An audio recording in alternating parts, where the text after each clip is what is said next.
The Mastery of Destiny by James Allen. Chapter 1. Deeds, Character, and Destiny. There is, and always has been, a widespread belief in fate, or destiny, that is, in an eternal and inscrutable power, which apportions definite ends to both individuals and nations.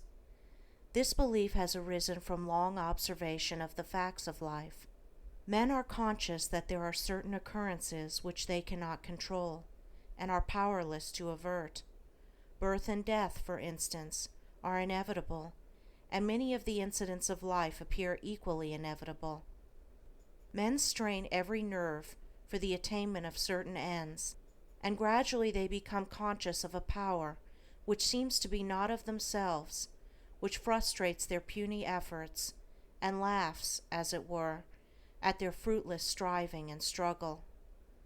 As men advance in life, they learn to submit, more or less, to this overruling power which they do not understand, perceiving only its effects in themselves and the world around them, and they call it by various names, such as God, Providence, Fate, Destiny, etc. Men of contemplation, such as poets and philosophers, step aside, as it were, to watch the movements of this mysterious power, as it seems to elevate its favorites on the one hand and strike down its victims on the other, without reference to merit or demerit. The greatest poets, especially the dramatic poets, represent this power in their works, as they have observed it in nature. The Greek and Roman dramatists usually depict their heroes as having foreknowledge of their fate, and taking means to escape it, but by so doing they blindly involve themselves in a series of consequences which bring about the doom they are trying to avert.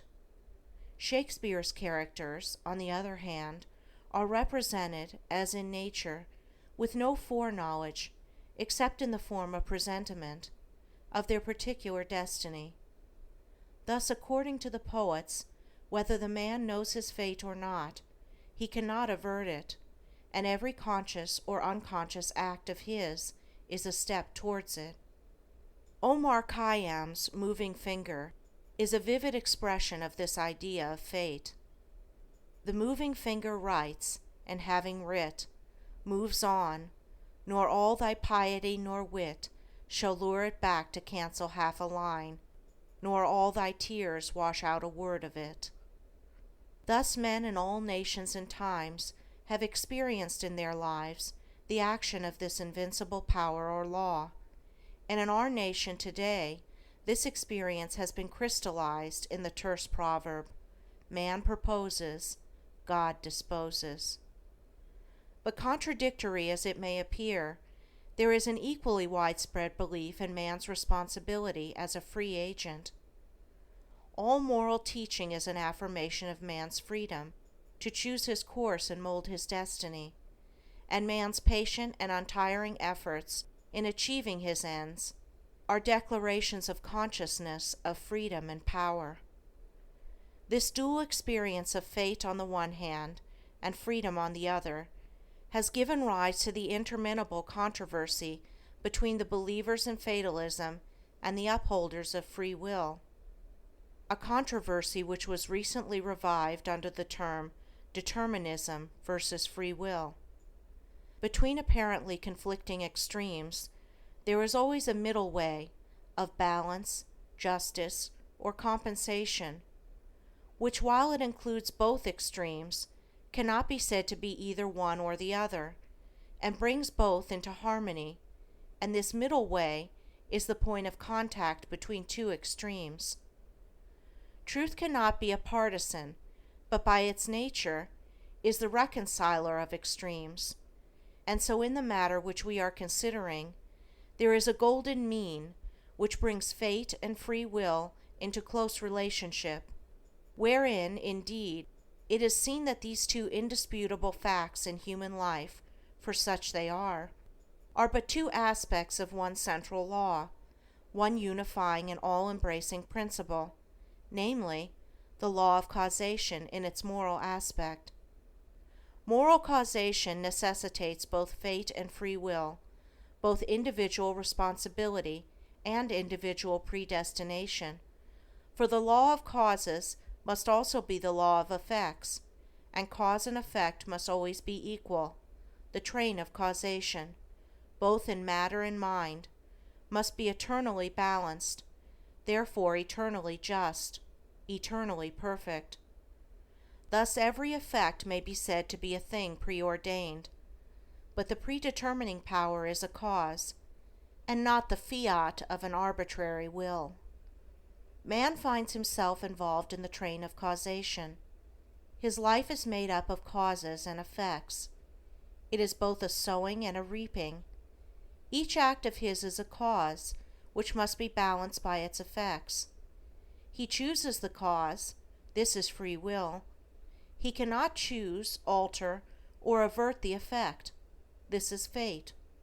Thus free will stands for the power to initiate causes, and destiny is involvement in effects.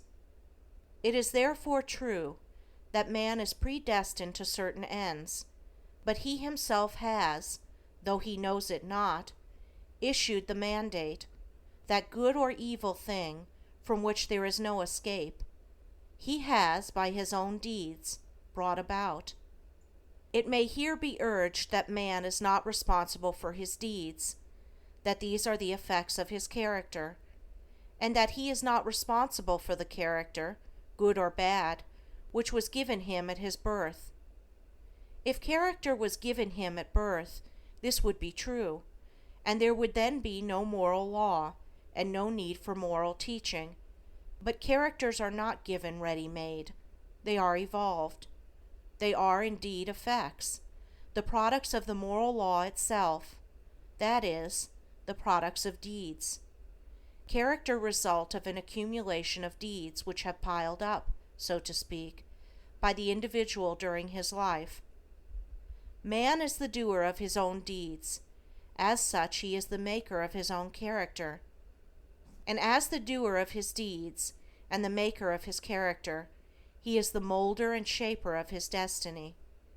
He has the power to modify and alter his deeds, and every time he acts, he modifies his character, and with the modification of his character for good or evil, he is predetermining for himself new destinies, destinies disastrous or beneficent, in accordance with the nature of his deeds. Character is destiny itself, as a fixed combination of deeds. It bears within itself the results of those deeds. These results lie hidden as moral seeds in the dark recesses of the character, awaiting their season of germination, growth, and fruitage. Those things which befall a man are the reflections of himself, that destiny which pursued him, which he was powerless to escape by effort or avert by prayer, was the relentless ghoul of his own wrong deeds, demanding and enforcing restitution. Those blessings and curses which come to him unbidden are the reverberating echoes of the sounds which he himself sent forth. It is this knowledge of the perfect law working through and above all things, of the perfect justice operating in and adjusting all human affairs, that enables the good man to love his enemies, and to rise above all hatred, resentment, and complaining, for he knows that only his own can come to him, and that, though he be surrounded by persecutors, his enemies are but the blind instruments of a faultless retribution, and so he blames them not, but calmly receives his accounts, and patiently pays his moral debts. But this is not all. He does not merely pay his debts. He takes care not to contract any further debts. He watches himself and makes his deeds faultless. While paying off evil accounts, he is laying up good accounts. By putting an end to his own sin, he is bringing evil and suffering to an end. And now let us consider how the law operates in particular instances in the outworking of destiny through deeds and character. First, we will look at this present life, for the present is the synthesis of the entire past. The net result of all that a man has ever thought and done is contained within him.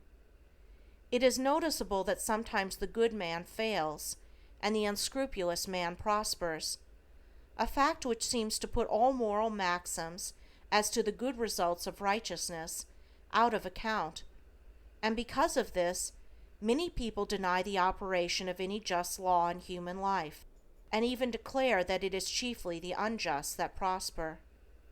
Nevertheless, the moral law exists, and is not altered or subverted by shallow conclusions. It should be remembered that man is a changing, evolving being. The good man was not always good. The bad man was not always bad. Even in this life, there was a time, in a large number of instances, when the man who is now just was unjust, when he who is now kind was cruel, when he who is now pure was impure. Conversely, there was a time in this life, in a number of instances, when he who is now unjust was just, when he who is now cruel was kind, when he who is now impure was pure. Thus the good man who is overtaken with calamity today is reaping the result of his former evil sowing. Later he will reap the happy result of his present good sowing, while the bad man is now reaping the result of his former good sowing. Later he will reap the result of his present sowing of bad. Characteristics are fixed habits of mind, the results of deeds. An act repeated a large number of times becomes unconscious or automatic. That is, it seems to repeat itself without any effort on the part of the doer, so that it seems to him almost impossible not to do it, and then it has become a mental characteristic. Here is a poor man out of work. He is honest and is not a shirker. He wants work and cannot get it. He tries hard and continues to fail. Where is the justice in his lot? There was a time in this man's condition when he had plenty of work. He felt burdened with it. He shirked it and longed for ease. He thought how delightful it would be to have nothing to do. He did not appreciate the blessedness of his lot. His desire for ease is now gratified, but the fruit for which he longed, and which he thought would taste so sweet, has turned to ashes in his mouth. The condition which he aimed for, namely, to have nothing to do, he has reached, and there he is compelled to remain till his lesson is thoroughly learned. And he is surely learning that habitual ease is degrading, that to have nothing to do is a condition of wretchedness, and that work is a noble and blessed thing. His former desires and deeds have brought him where he is, and now his present desire for work, his ceaseless searching and asking for it, will just as surely bring about its own beneficent result. No longer desiring idleness, his present condition will, as an effect, the cause of which is no longer propagated, soon pass away, and he will obtain employment. And if his whole mind is now set on work, and he desires it above all else, then when it comes, he will be overwhelmed with it. It will flow into him from all sides, and he will prosper in his industry.